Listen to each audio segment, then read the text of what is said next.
see here. Did we start talk? We started talking about the absolute value. Did we get all the way through that? Yes. We got through 14. 215. Okay, so we got through 14. So we did look at. Let's just put this up here to reiterate. Here is your absolute value function, and here is the graph of the derivative of the absolute value function. So I think that's where we left off last time. Is that correct? Okay. And is everyone clear? Oops, I made a mistake. What is my mistake? Supposed to be a hole. That should be a hole. Okay. Is everyone clear why this was not differentiable at x equals 0? Because we calculated the derivative limit from the left-hand side and from the right-hand side, and we saw that they weren't the same. Or put another way, we just said, hey, let's look at the limit as x approaches 0 of the absolute value of x over x, and this is the one that we've done 2 or 3 times, and it was on your test. We said that this limit itself does not exist, but that's just the limit definition of the derivative at that point. Desiree, there's a question. I was just going to ask if you're posting it. I haven't put the 3.2 video up. I'm waiting until we've completed it. So it'll come in 2 parts, but I haven't posted part 1 of this one. Yeah, but 3.1 is up there, 2.7 is up there. So there's quite a few of them. Yeah. Yeah, please do look at those videos. Okay. Pretty soon I'm going to be a YouTube sensation and I'll retire on my math videos. I'll be a viral. Okay. So, anyway. All right. Let's just notice something real quick, because this is an important first example. This function is defined everywhere, right? The absolute value function is defined everywhere. It's continuous everywhere, right? In that rough sense, I could draw the picture without picking up my pencil, but it is not differentiable everywhere. And did I put, I hope I put some of these up last time. I'm getting these 2 classes confused. I could put some tangent lines here and here, right? Or I could put, at this point, could I draw a tangent line? Sure, that would be the tangent line. Or at this point right here, could I draw the tangent line? Sure, that's where it would be. But at 0, I cannot do that. There's no way I can put a tangent line on that. Okay, so here's a quick theorem. Differentiability implies continuity. So if f is differentiable at a point, if you already know that the derivative exists there, then you've done enough to already show that it's continuous there. Okay. I'm not going to prove this. We're just out of time. If I get a chance, I might make a video showing the proof of this. It's not a critical proof, but you do have all the tools that you need to prove it. Okay. So this is an important little phrase. Jot that on a note card or something. Differentiability implies continuity. Okay. All right. Warning. The converse of this statement is not true. Okay, by converse, I mean if you have a continuous function, that does not necessarily imply that the function will be differentiable. Can anyone think of an example? What's that? You would think of an example of a function that's continuous everywhere but not differentiable everywhere. What's it, Marissa? Absolute value. Yeah, it was on the previous page, right? The absolute value function that we just did. Okay, it was continuous everywhere, but it wasn't differentiable everywhere. Okay. All right. I do want to throw in just a little bit of math lingo here. These are important words to someday learn. I'm not going to test you on them specifically, but the contrapositive of an if-then statement, okay, negates the conclusion and says that implies the negation of the original statement, the negation of the supposition. Okay, that's some pretty fancy logic words. If you've had a logic class, you might have seen this expression before. Okay, it's kind of helpful. But basically, these 2 statements are true, are equivalent. If P then Q, that's a statement, is the same as saying if not Q, then not, ooh, there's a typo. It should be a P here. That last one should be a P.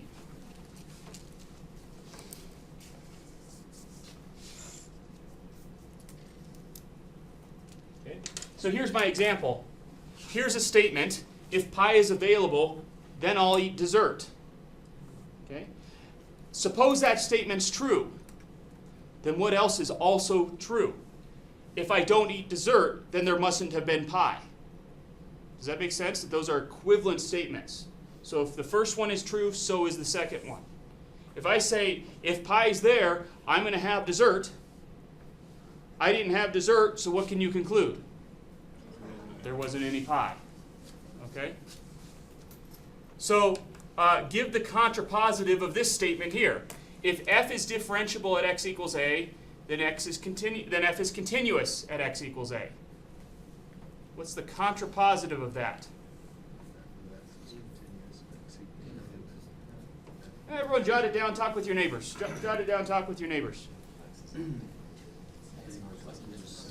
So, and look, use the previous examples as guides. So if f of x is differential at x equals a, Because if it was yeah, we had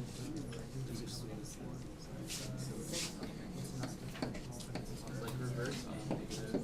So let's just say pi is f of x.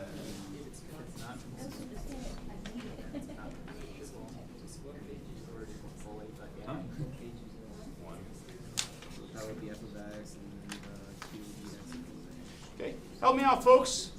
Well, what'd you get?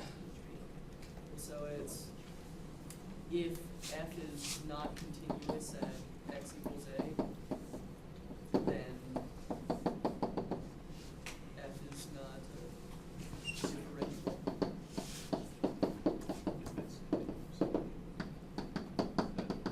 Do we agree? Does it have to be like that? Can it be if f of x is not differentiable at x equals a, then f of x is not continuous at x equals a? No. Why? Yeah, so first of all, we can find an example, right? So here's an example of f not being differentiable. So it has to be negative on both, like positive and negative, and then the arguments switch. Yes, that's what we mean by the contrapositive. Okay? If I'm saying P implies Q, this is equivalent to saying not Q implies not P. But that's not like a double, wouldn't it be not p equals, or? No, so that's just the not the contrapositive, but the converse. Okay, so I don't want to get too much into logic here, but let's just run through what you were saying. Okay, so if I say if pie is available, I'll eat dessert. No, like That's not the same thing as saying. So that's not the same thing as saying pie isn't available, so I didn't eat dessert, because there might be something that showed up on a dessert table that I really wanted, and that wouldn't be the same as this statement here. It So has to be like absolutely negative. yeah, remember, so for a statement to be true in math, it's got to be true in all instances. Okay. So these are not equivalent. Not P implies not Q. These are not equivalent statements.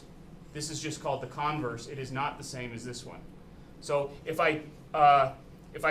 there isn't pie, I won't eat dessert. Well, maybe there was some cake that I decided I wanted. Okay? This is my rule. I live and die by this rule. If there's pie, I'll eat it. Okay? If there's pie, I'll eat it. I live and die by that rule. Okay? But let's suppose there's something else on the dessert table that I want, but there isn't any pie. I might still eat it. Those two statements aren't the same. But if I didn't eat dessert, then there mustn't have been pie, because if there was pie, I would have eaten dessert. So these two statements are the same. Okay? Sean? Have you heard the saying, all dogs are canines, but not all canines are dogs? Yes. It's Yep. the same kind of thing as that. So it's like the equivalent to that would be all dogs are canines, and all not canines are not dogs. Yeah. You're onto something there, and that's specifically dealing with subsets, which is really interesting. Okay? So I would love, I think these are really fun. I can spend all day talking about logic. Okay? But we got to keep rolling. All right. So here's 3 ways that a function can fail to be differentiable at a point. Okay? So first of all, we could have a corner at x equals a. Let me not put that in the origin. So there's nothing to do with the origin. Here's a, and maybe this is my graph, and we've got a corner there. Okay? So this is called a corner, and we're not differentiable there. Okay? The other way we could fail to be differentiable at a is if we have something called a cusp, which looks like this. Okay? So this is called a cusp. And then the third way we could not be differentiable at a would be, oops, that's not quite right. If we had something like this. And here we have a vertical tangent line.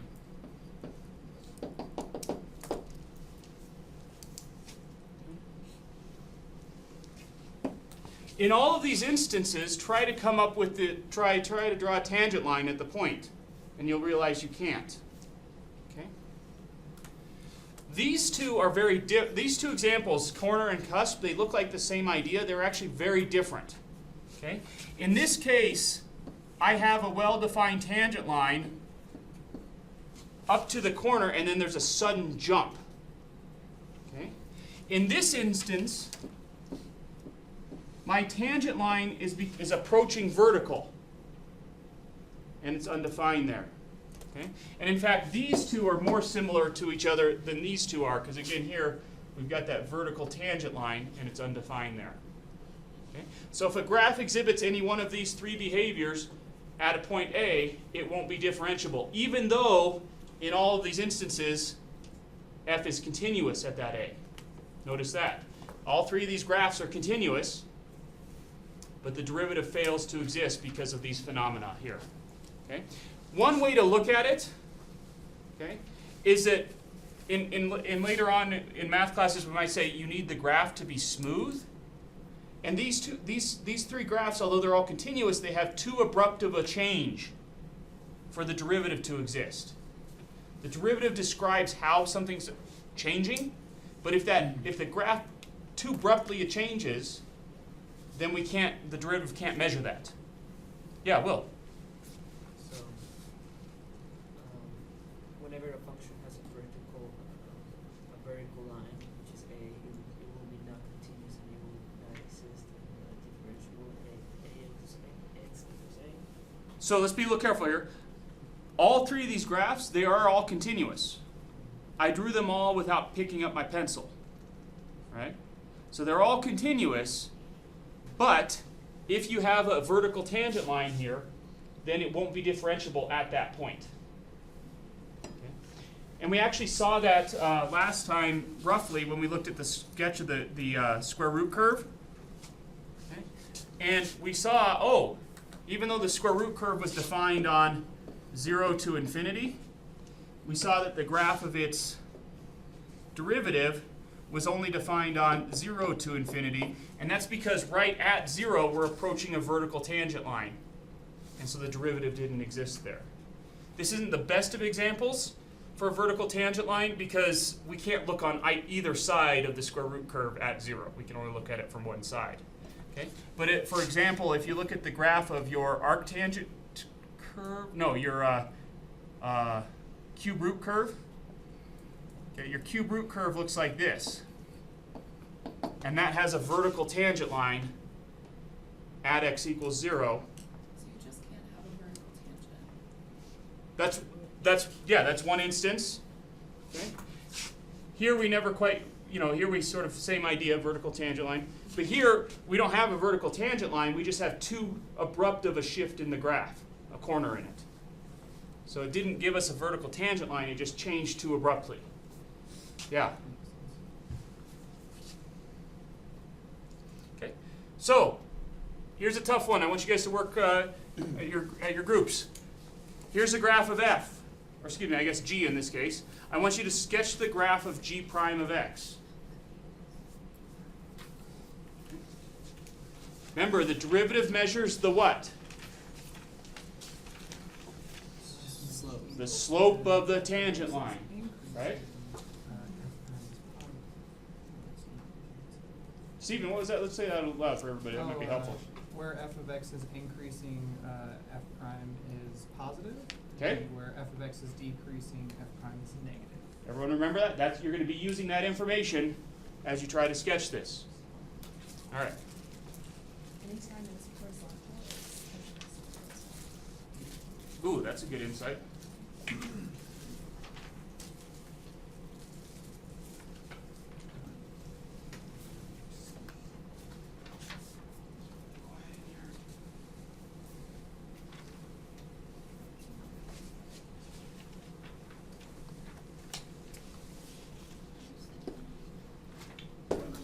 Okay, I paused it for a moment, but let's go ahead and pick up.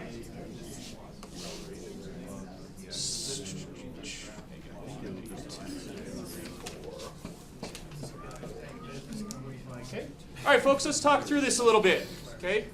Hopefully you're seeing just how this is certainly feasible, but it requires some concentration. Okay. So hopefully you say, you know, maybe you guys got this on your first try. Great. But if not, you know you need to work on this. Okay. Because I'm going to give you a question very similar to this on your test. Okay. I'm going to give a question very similar to this on your test. All right. So, I mentioned this while we were working on it. Notice that if I drew tangent lines anywhere along here, the value of the derivative is going to be a positive number, sure, because those slopes are all positive, but they're also all the same. So that tells me that the derivative is going to be constant for a little while between -4 and -2. It's going to be constant. Does everyone see that? Because each time these green lines output the same number. Right? Now, let's look at this region right here. I've got all along this region here, my slopes of the tangent lines are all what sign? Negative. So where am I going to be drawing for the derivative? Below the y-axis here, right? Now, close to -2, the slopes are still negative, but they're they're flattening off, right? As I get close to -2 coming from the right. Okay? So we're going to have something like this. You see that? Yeah, Victoria. The first one isn't supposed to be a hole if it was filled in. Great question. So, yeah, do I get to include, so Victoria's question is, do I get to include this point? So, certainly the function exists there. Let's say a couple things. Is the function continuous there? So the function is discontinuous, and what did we say in our contrapositive statement? If it's not continuous, it can't be differentiable, right? Additionally, to do a limit, you know, remember the derivative involves a limit, you do have to come from both directions. So at the endpoints, I can never come from both directions. Okay? Great. Now, what's happening to my tangent lines as I move along here? Oops, I meant that to be blue. What's happening to my tangent lines as I move along here? They're becoming even more negative, right? More and more negative. What is my derivative doing? Angel, what do we see with this one? It's approaching negative infinity. As we get closer and closer to 0 from the left, our derivative is approaching negative infinity. Right? Are we differentiable at 0? No, even though this is an actual, I didn't put a big solid dot here, I could have. That is a point on this graph. There is a cusp here. We are not differentiable there. So there is not a vertical asymptote to g of x here. It's defined there. It's just got a cusp to it. Okay? So we know it's not differentiable at 0. Let's move just to the right of 0. And let's put some tangent lines on here. What are the slopes of the tangent lines there? Positive. And in fact, the closer, though, if I go close to 0 coming from the right, they get even more positive, correct? So what are my tangent lines doing? They're coming down from positive infinity. Okay. Until I get to 2. Oops, so let's fix that just a little bit. till I get to 2, and we've got something like that. Okay? Notice that the function is, so these red lines, they're always positive as far as their slopes go, right? But as I get closer and closer to 2, they level off. So my derivative's got to be getting closer and closer to 0. Does that make sense? Does anyone want to talk about that? Yeah. So as I draw these red lines, the slopes are always positive, right? But as I get closer to the x value of 2, they're still positive, but they're becoming more and more horizontal, right? Which means their slopes are getting closer and closer to what? 0. So the derivative right here needs to be getting closer and closer to 0 as x gets closer and closer to 2. Okay? Now, if this hole was filled in, this hole would be filled in this case. But it's not. Okay? Now, as soon as I go to the right of 2, what are the slopes of my tangent lines? Start over. Negative. Do they start out being really negative? No. Just a little negative. So the derivative should be just a little bit below 0. Okay? But as I start approaching as I start approaching 4, they become more and more negative.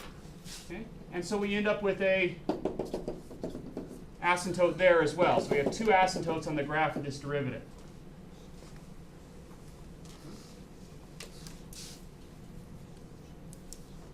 That's a tough question, folks. That'll be on your next exam. Okay? Spend some time. I mean, all you got to do is redraw this picture and then redraw this one. Redraw this picture, redraw this one. Do that 4 or 5 times and talk yourself through it. Keeping in mind what Stephen said at the beginning of this. Whenever f is increasing, the derivative of f needs to be positive. Whenever f is decreasing, the derivative of f needs to be negative. Whenever f is getting close to horizontal, the derivative needs to be getting close to 0. Angel. Why, for the first line segment, is there an open dot on 4, -4? Yeah, so unfortunately we don't see exactly what's happening at 4. It doesn't matter though, whether this was a solid dot or open, it doesn't matter. Because to do the derivative, I have to come at it from both sides. I'm not going to, in this class, we're not going to introduce left and right derivatives, thank goodness. Okay? So the derivative involves a limit, and the limit has to approach from either side. But because I don't have domain values to the left of -4, I can't approach it from both directions, so the derivative won't exist there. Yeah, great question. That is, although this point here is not something I would be very harsh on, but this one here, I am absolutely certain you would not fill that in, and I need you to not fill that in either. Okay? Even though the function's defined there, there's a break in the graph. It's not continuous, so it can't be differentiable. Okay? Great question. Really good question. Sean? On the test, so you want us to label the asymptotes? Yeah, so I would appreciate if you do that. Some of you haven't been doing that on your graphs. I didn't dock you for it on your first test. If you have an asymptote, please put a dotted line that represents the asymptote so that I know you know what's going on. Okay? And make it a dotted line, not a solid line. Yeah. So the asymptote is not part of the graph, but to exhibit what's happening, we often put a dotted line there. Yeah, great question. Others? All right, we're having a blast. All right. Derivatives of higher order. Okay. Well, if I wanted to define the second derivative of x, I'm going to put an extra prime mark on there. Okay, that's the second derivative of x. Okay. This is just going to be the limit as h approaches 0 of f prime of x plus h minus f prime of x all over h, provided f prime exists and the limit exists. There's no real difference between the definition for the second derivative and the first derivative. Okay? Certainly, though, if the first derivative didn't exist, then the second derivative won't exist either. But you just repeat the definition. So the second derivative, it means just take the derivative again. Okay? This is actually where Leibniz's notation is really, really handy. Okay? So if you remember, we said f prime of x is the same thing as writing dy dx. Okay? The change in y with respect to the change in x. Let's all read that together. The change in y with respect to the change in x. Okay? This little d here stands for a small change. Okay? Small linear change, actually, but a small change. Okay? Small change in y with respect to a small change in x. Okay? So Leibniz's notation then is particularly helpful because it says, hey, if we want to take the second derivative, we're just going to take the derivative of x, of y. So this says take the derivative of the derivative, okay? And we will write it this way.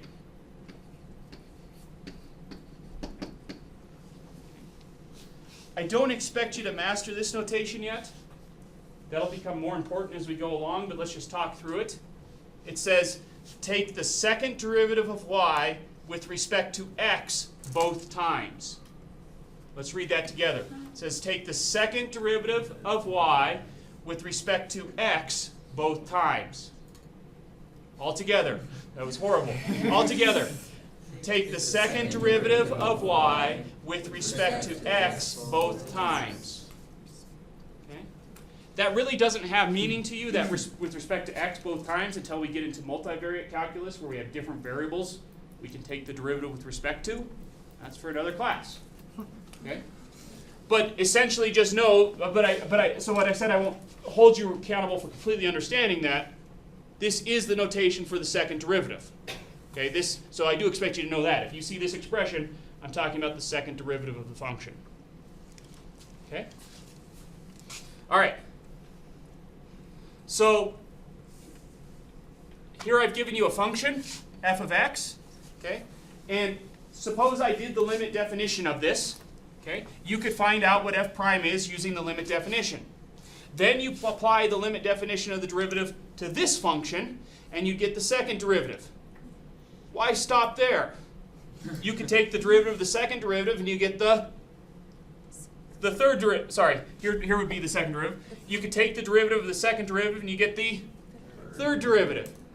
Okay, you could take the derivative of the third derivative, and you get the fourth derivative. This is how we write it, by the way. We're getting tired of little prime marks, so we just put a 4 there. Okay? Fifth derivative, sixth derivative.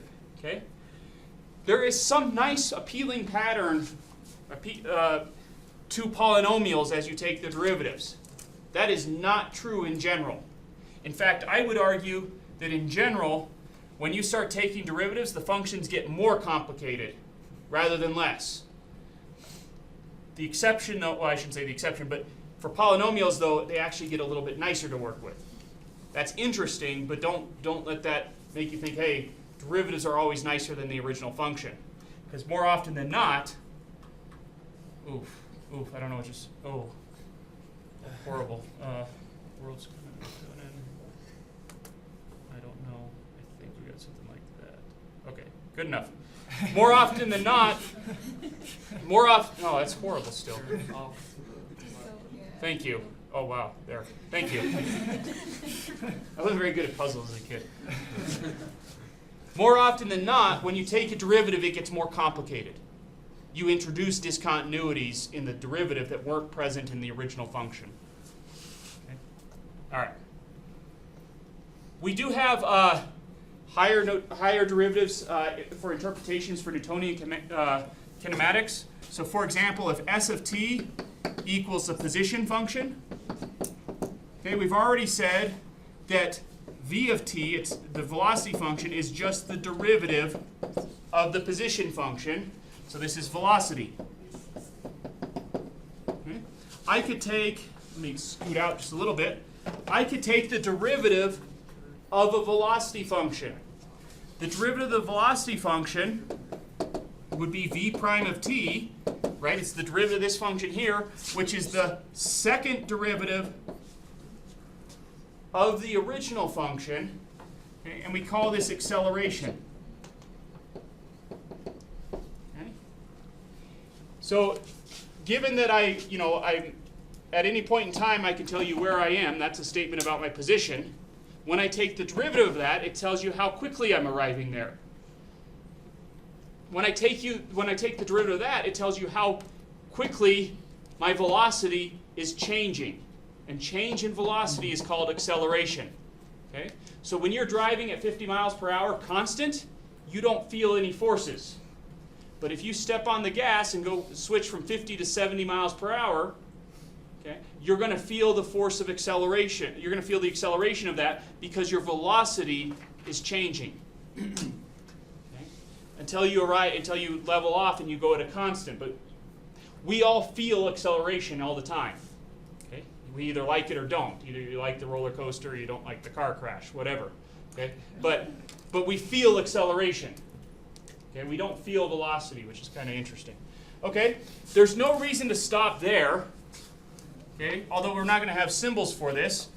The third derivative of a position function is called a jerk. That sort of makes sense, right? Think about it. So you talk about how your position's changing, that's velocity. Change your velocity, that's acceleration. Think about changing your acceleration. Okay? We call that a jerk. Okay? Most of us probably can't tell the difference between a jerk and just acceleration in general. We can't really feel the difference between the two. But I would consider maybe something like whiplash being something close to what a jerk would feel like. Okay? We could keep going, okay, although we never really encounter these. So there's no reason why you couldn't take the fourth derivative of a position function, but in a lot of cases in our real world, that fourth derivative is zero. We don't experience it. Okay? The fourth derivative is called a snap. Okay. And the fifth derivative is called a crackle. No. I'm not joking. Sixth derivative is called a pop. I have no idea what comes after that. Okay? Physicists have a lot of fun with their names, if you haven't learned that yet. Read a physics book. They just have fun with their names. It's pretty funny. It is funny. Now, all right, that's Newtonian mechanics.